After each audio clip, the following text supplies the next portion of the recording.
Sadly, I've been dealt a bad hand in life, because two of my favorite hobbies are detrimental to my mental health. Those hobbies of course being fighting games and card games. I get off of work and boot up a fighting game, just so I can guess wrong and die. And afterwards, go to a local game store, just so I can get a bricked hand and die again. Jokes aside, I really love both of these hobbies, so it shouldn't be a surprise that I'd love a combination of both of these hobbies mashed together. And thankfully, this combo has happened a lot. I collect various fighting game TCGs, even though most of them are in Japanese and I'll never be able to play them, like the Guilty Gear TCG or the Vampire Savior TCG. I feel like everything got a TCG in Japan in the early 2000s, even things like Psychic Force. And hey, fighting games are still getting card games even now. But the fighting game and card game crossover that I hold the dearest to my heart is actually digital, and a crossover within itself. During the late 90s, big-time industry rivals SNK and Capcom struck a deal that let both companies develop their own individual crossover titles with each other's characters.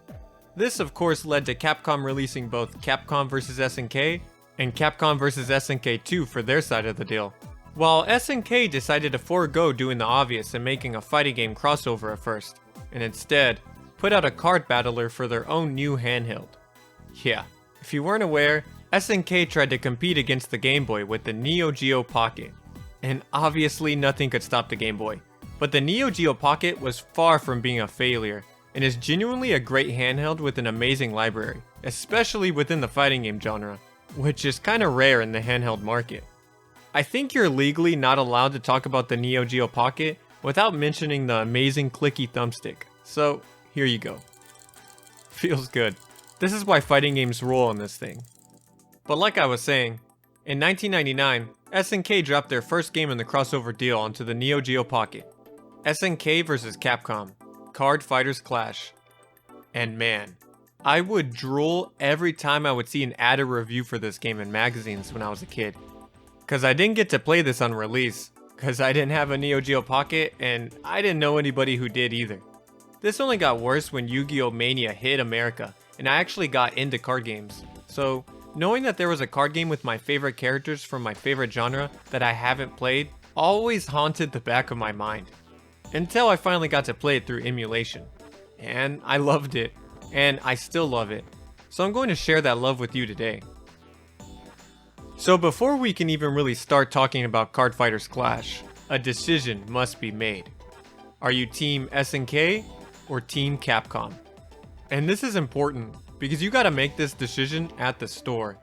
Yep, SNK vs Capcom Cardfighters Clash went the Pokemon route because there's two separate versions of the game which determine what starting deck you begin with as well as exclusive cards you can find.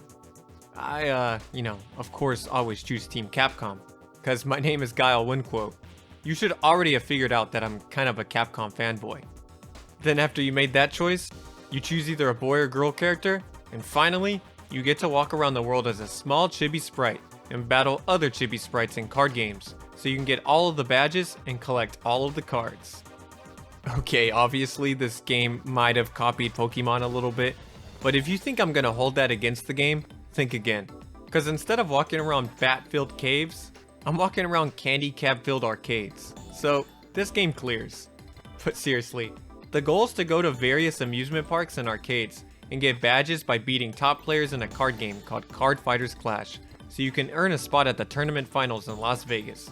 So with that, let's go over the actual card game. A match of Cardfighters Clash is between two people, each with 50 card decks.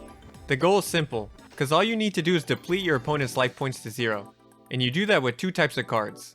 Character cards, which are your monsters, and action cards, which are like spells or enhancements. Every character card has a certain amount of battle points, which is basically the health or attack of a character card. And they also have an amount of soul points it gives to the player when played onto the field. And soul points are essentially the mana resource of this game, that are needed to use action cards and other unique character abilities and attacks. So at the beginning of each turn, you draw a card and then can either play one character onto the field that holds a maximum of 3 characters, use an action card, or both, as long as you perform these options before attacking, because attacking will always end your turn. The interesting thing about attacking though is that you don't get to control where your characters attack, because you can only attack the opponent directly, and not their character cards. This gives all of the agency to the defender, who can stop an attack by using one of their own character cards as a counter, and when this happens, the characters do some math to see who gets to survive the fight, and whichever character wins the encounter still loses the difference of battle points between the two characters for good. So even cards with the biggest numbers will eventually get whittled down until they die. This of course only gets more interesting as you throw in cards with various different effects, action cards that do all sorts of nonsense, or use unite attacks that cost soul points but let 2 or 3 character cards attack together in one single attack by adding up all of their battle points and only letting the defender counter the multiple attackers with one character. And if the attacker wins a battle with a unite attack, whatever the difference in battle points is, pierces over to the defender's life points. So the real ebbs and flows between two players start when you truly understand the board state and action economy. If my opponent has 3 characters on the field, but they're all weak, should I just take the damage from their attacks? Because if I counter their characters and they die, my opponent will just be able to play a stronger character in their place, and get more soul points on their next turn. But what if I let them live, and they have an action card that kills one of their weak characters to take out one of my strong characters anyways? There's obviously a lot of nuance within the battle system that I'm glossing over, because this video isn't an in-depth guide. But I just wanted to lay out the main crux of the game, while showing that it's pretty simple, while still allowing for some deeper play. And yeah, just like any early card game, cards with big numbers will always be really good. But there are some really cool cards with abilities that I love, because they're interesting gameplay wise, or just fit the character in general. Morrigan steals the opponent's life points away whenever she gets a direct hit, because she's a succubus. Ukyo straight up dies whenever he attacks because of his tuberculosis. But one of my favorites is 12, because he only has 100 battle points, which is horrible, but he morphs and matches any attacker's battle points whenever he does a counterattack, making him the greatest shield ever. Let's go SA3! But beyond just mechanics, I think this game is probably most well known for the amazing sprite work on its cards. The super deformed style for all the characters fits so well, because everyone looks great and makes the cards super readable, even on a tiny screen. I seriously don't think there's any duds out of the 300 cards here. And yeah, there are 300 cards, so your fave character from this era is probably here. For SNK, we got all of the heavy hitter KOF and Samsho characters covered. But we even got representation for games like Fatal Fury Wild Ambition, Samsho 64, The Last Blade, Metal Slug, Bariki 1, and even Athena Awakening the Ordinary Life. That's like my whole channel covered. On the Capcom side, we have the Street Fighters up to 3rd Strike and your Darkstalkers, but there's also Power Stone, Breath of Fire, Red Earth, and Resident Evil character cards. The action cards rule too, because we get even deeper cut character references, like Sakura's brother who's in the background of her Alpha 2 stage on this card. You can just tell that this wasn't a cash grab, and it feels like a real celebration for what both of these companies have accomplished so far. And this is also seen in the world the game takes place in. Like I said before, the goal is to beat people at card games so you can obtain badges so you can get into the Cardfighters Clash finals. And you obtain these badges at places like Neo Geo Land, which was SNK's real arcade in Osaka, or even fictional locations like the Spencer Mansion from Resident Evil, where the final card battler is a zombie. And even the NPCs are filled with this love, because they always got something to say about SNK or Capcom. So yeah, you beat everyone at card games, you get all the badges, and you get a plane ticket to the finals in Las Vegas that's being held in a hotel staffed by bunny girls. This sort of thing must happen at Magic tournaments. I don't know, I play Digimon in One Piece. And your Gary Oak-esque rival jumps out of a helicopter for the final duel. You of course believe in the heart of the cards, so you win, and the credits roll. The game is only about 5 hours long if you just speed through it, but getting all the cards and building the perfect deck can take ages, which is why this is a perfect little comfort game to just throw on every once in a while.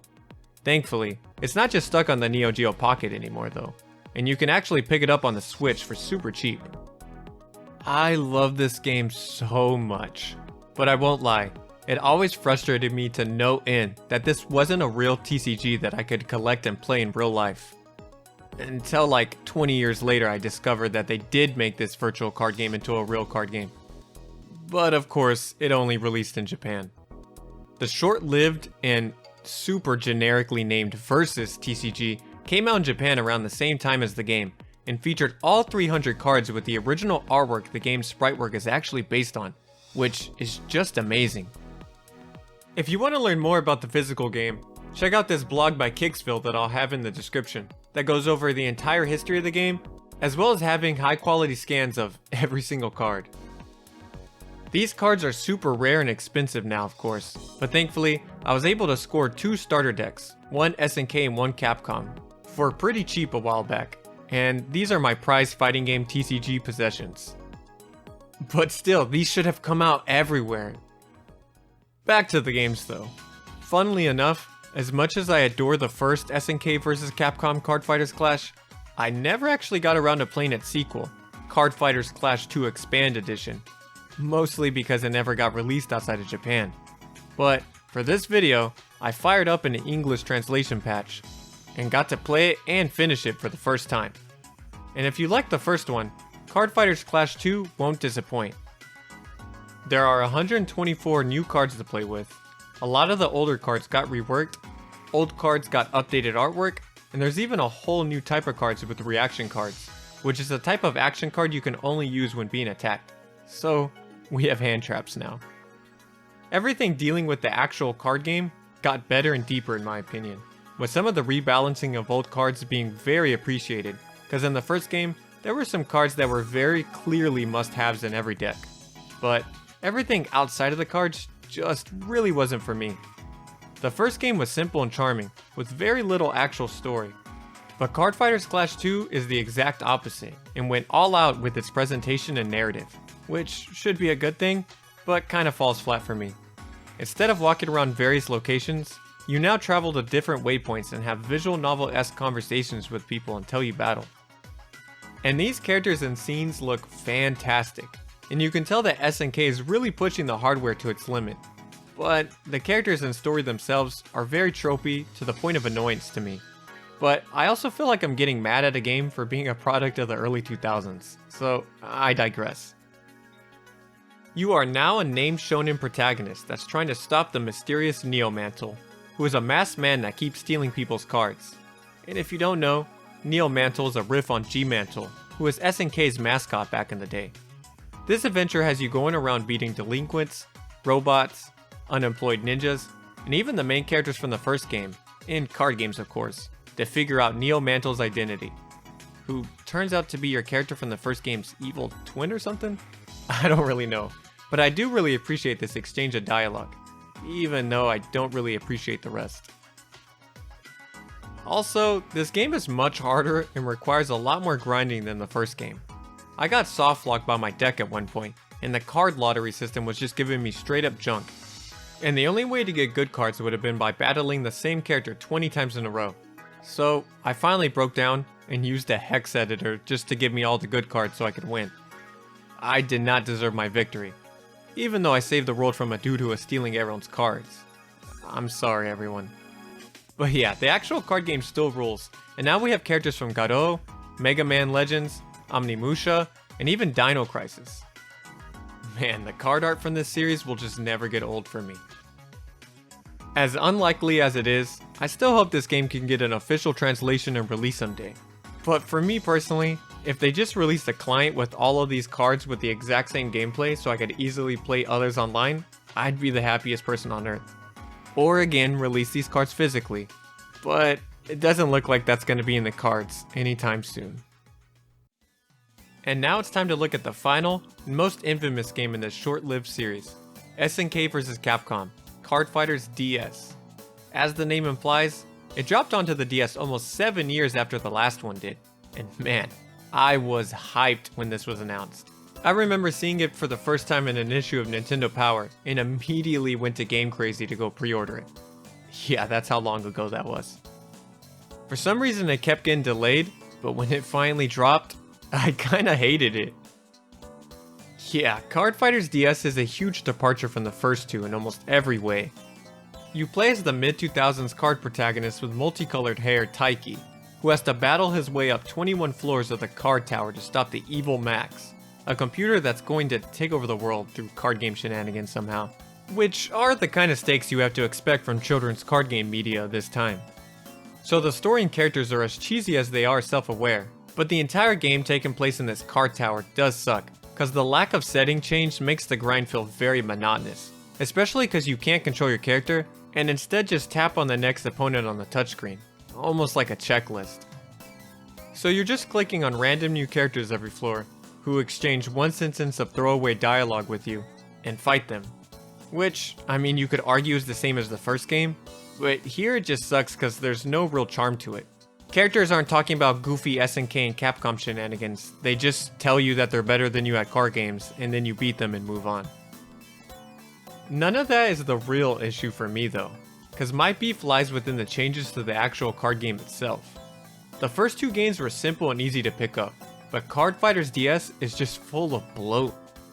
Instead of fields that hold 3 cards, now we have 8 card fields, which is, wow, a big jump. But the biggest difference is that there's a new resource called forces that every card in the game interacts with. There are 5 different forces: white, red, blue, yellow, and green. And every card has a different force cost that needs to be played. And in turn, every card also gives the player a different amount of force resources at the end of every turn. So as long as you have a good amount of force, you can flood the board. And I just kinda hate this system. It leads to more dead hands, and it's just messy and a lot to keep track of. Because there's so much more going on, I'm sure that the theoretical peak of this game system is deeper than the first two's, but it just wasn't fun or for me then, and still isn't now as an adult. And I really went into playing this game again ready to take a deeper look. But I also did try it again right after playing the first two, so I'm probably like super biased. But anyways, there's 300 cards in total, and they've ditched the chibi sprites for a more Falcoon-esque art style. There are some new series represented, with characters from Devil May Cry and Maximum Impact, but I can't help to feel like there could have been a lot more new faces. Also, there are a bunch of weird translation issues found in the cards too, like Cammy's ability being the cannon spike, as in like story canon, and not, you know, pow pow cannon. Or Adon's card mentioning that Ryo beats a guy, and you know, not Ryu. But the translation is not the only issue, because if you know anything about this game, it's probably the game-breaking bug that plagued every copy of its Western release that made it impossible to get all of the cards. You could beat the game normally, once, because once you're in New Game Plus, you get to the 9th floor of the card tower and talk to this dude, and the game would freeze, so you can never make it to the other 11 floors and get every card in the game. SNK would launch a recall where you'd send your copy of the game in to get a new fixed version, but that would only last around a year. So if you're picking up a used copy of the game nowadays, you're probably screwed. And yeah, I had a glitch copy. I feel like this game has a lot going against it, when it really shouldn't have.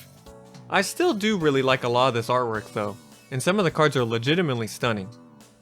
And as far as I can tell, most of this artwork is stuck in this game, so hopefully one day, high-resolution card art can be released from the SNK vault. But I'm still glad the game exists, because I'm sure it helped introduce a lot of new people to SNK. But that's where the Cardfighters Clash series ends, and hopefully we see more in the future. Like I said, the first game is available on the Switch, and I highly recommend it. But a brand new game in the series being announced would elicit the same amount of hype from me that a Capcom vs SNK 3 fighting game announcement would. And if they ever decide to make a new physical Cardfighters Clash game, I'd probably die.